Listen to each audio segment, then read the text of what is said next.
Attention TV. Ama Bonsu ye adwuma RTV. Na bosom ye twam eye Bishop Obinim, Reverend Pastor Obinim osan ye Prophet Obinim. Ne nsembeto apawa su a woka se wanu no ho se Canada Japan ne nya ntoko wo be ka bi no. Na chese akoye social media sem obia no na mu bi. Esanse obia no na mu bi nti eye ama Serwaa Bonsu a owo RTV wono so esinkonwa ne na pamfo de eye Prophet Obinim so si wo se wo be kan honsem na we na Prophet Obinim so enam okohia sa video no ene wono so etwe camera si nanim se Bonsu braha se me kura me papa ware me papa wu ye no wo baby na sebe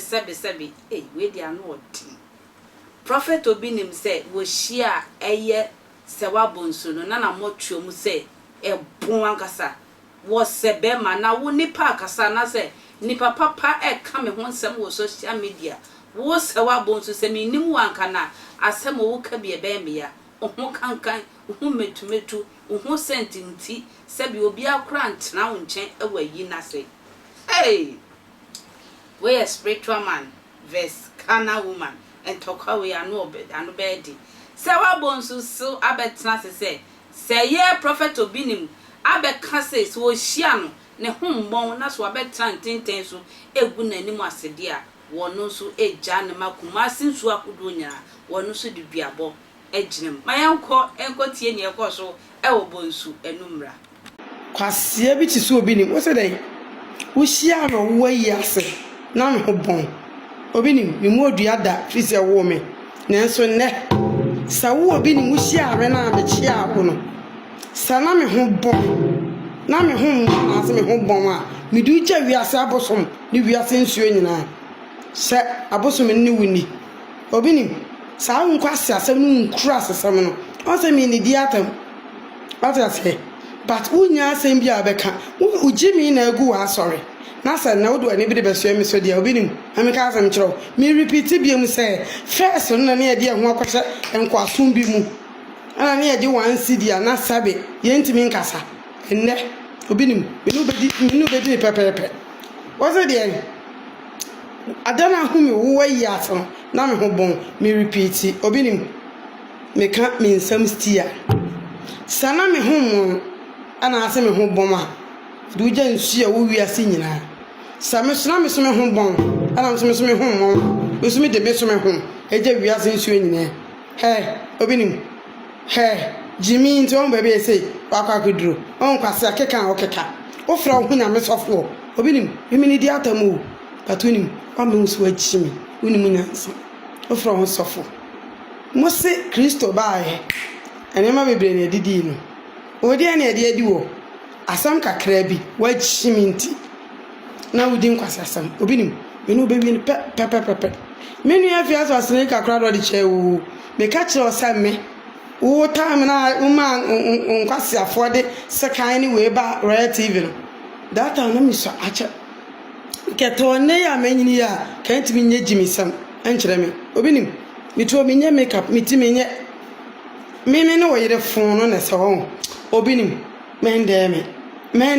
na we yasi de bia me ka asem bi yasi atenten hu ta woto a enhuri entreja Obinim minim sa odi wagimi obia nim se wala ka se wo kasa ko akira na wutwa ntebi Obinim minu be kon pe Obinim me se de wo kon pe me na be dim be di agro na sa wa dim be di agro yo akon pe afere obehu ye be ko aja se fo agimi ma so eti krai mu o we se we nyame so for hodi Bonsu Obinim aka granting interview akwatena se hwan TV so echa sa me sebe ma na ba cho Obinim yi anya bi o me sa asem ne me sebe ma me na mbo me hwana Obinim ada me ba wa yi uhu me o papa wu ye me ba wa yi ni bi uhu me sa wo yire ne me a ka de be wa ho Obinim wo yire ne me a kmetufo kam ni nyasa be she otirihu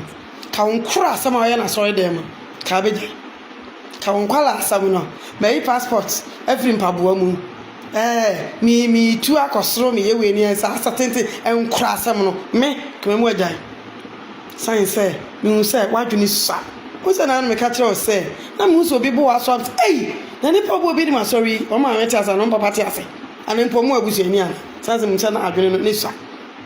o kasa kra na obi usa adwene no isa obi ni mu eyi se mpo se Canada Japan ana ka egu wa sorry o fake a church na kini so baba nte beka nso de we si beka ansa no hwe de we abeka ayo na sa me kasa adwene isa on se wi asa adwene na anya adwuma ni padua ne bre no obi ni me beka on se mi afa ni ma da sorry o me da sorry ni na mate ti sa me sa be ma me nkoye makeup na me nkoye ye mitini ade ade no enti as me sa be ma but nu de we amte de mo bi ni ame to an komo ni so ma adwene no isa mi guso aka atro nya sem bia na kana bonten sa oso ye nya me so fa Yesu ben sem bebre ne kan fa no what is say oba be respond ya na wa ma me kasa ti so say se wodi nyankopon achi di a na de meka nya ka de obeta no ye nya me so fa so wo me no mimi hu sa wadwene na esu no ni sabe adwene mu na ama sese no sabe wo bre ya asori na gu ya toda ase ya busuefe toda ase no so fo dem be 3 years ago me be kan sembi me sese nyankopon te ase a ohu mu amade bone bible to bone su nyankopon expose mu onyim so krata na yi so krata be na obinim aso na obi ma enti we ere o do ani bra ba so me so obinim ameka aso njiro efes was ne ka krado de che me di o de ban be so first na e te nkwaso mbi ni ade ya no e de ato adaka mu ni e kire de nkan ene de obinim me de me ho me te me wona ma se to the bar me so the boss to I ready dia yem beef na baby anko so kan me da se wo twen me na entokwa we dia emu be den pa we a spiritual man Obinim na Serwaa Bonsu so me ni baby ono so na nice entokwa emu be den na update bi baby bia so ekwe ntwa me de bebro akra